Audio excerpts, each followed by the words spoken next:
Bab 74. Napas Wira menjadi memburu. Dia menahan gejolak di dalam hatinya dan menggeleng. Tidak bisa. Kenapa? Tanya Wulan dengan wajah sedih. Setelah menikah 3 tahun, dia masih belum menjadi milik suaminya sepenuhnya.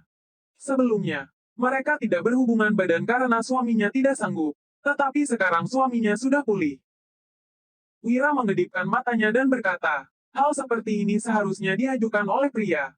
Jadi, sayang, aku menginginkanmu malam ini. Hihi, kamu nakal sekali, sayang. Istriku, aku mau. Iya, hihi. Kesempatan tidak boleh disia-siakan begitu saja.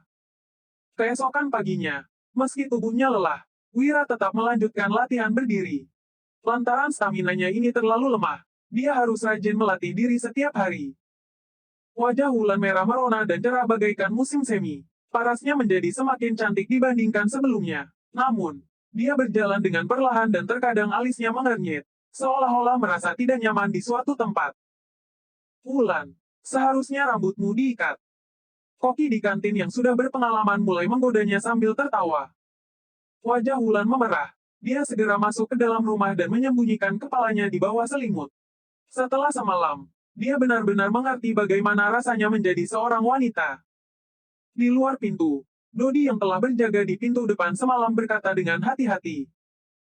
Kak Wira, apa semalam kakak bertengkar dengan kakak ipar? Aku mendengar seperti suara tangisan kakak ipar di luar. Ekspresi Wira langsung menjadi muram. Makan saja sarapanmu sana. Rumah bata tua tersebut memiliki kedap suara yang buruk, sehingga suara mereka terdengar sampai luar.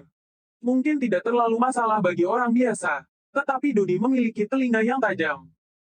Oh, Dodi yang awalnya ingin menasihati Wira, memutuskan untuk pergi ke kantin bersama yang lainnya.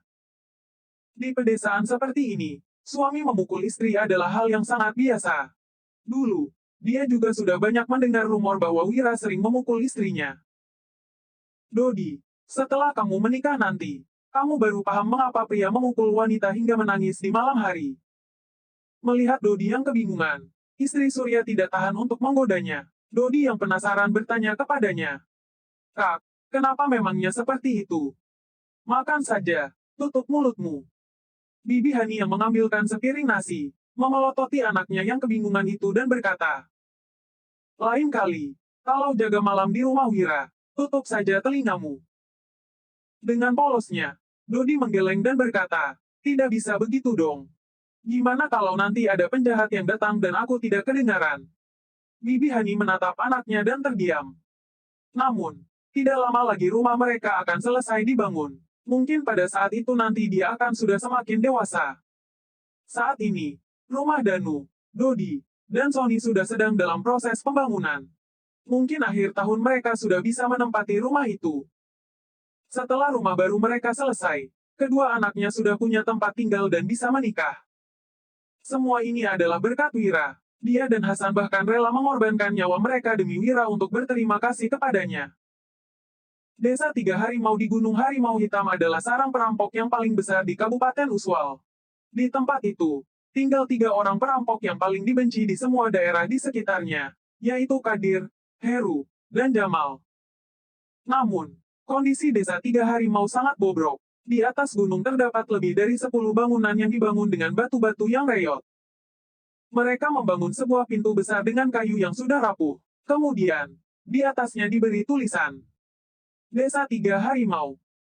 Di luar bangunan batu terbesar, terlihat 2 perampok yang kurus dan pucat berdiri di depan pintu kayu yang rusak, masing-masing menggenggam senapan tua dengan lesu.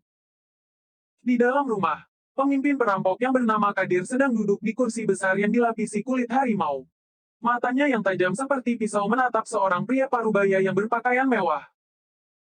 Tanu, seorang utusan dari keluarga Silali yang bertugas mengawasi pengantaran garam, sedang menggenggam kotak kayu dengan kedua tangannya. Di dalamnya berisi uang dalam jumlah banyak. Tuan Kadir, ini adalah sedikit niat tulus dari Tuan Besar keluarga Silali. Setelah semuanya berhasil, masih ada imbalan 500.000 gabak lagi untuk Anda.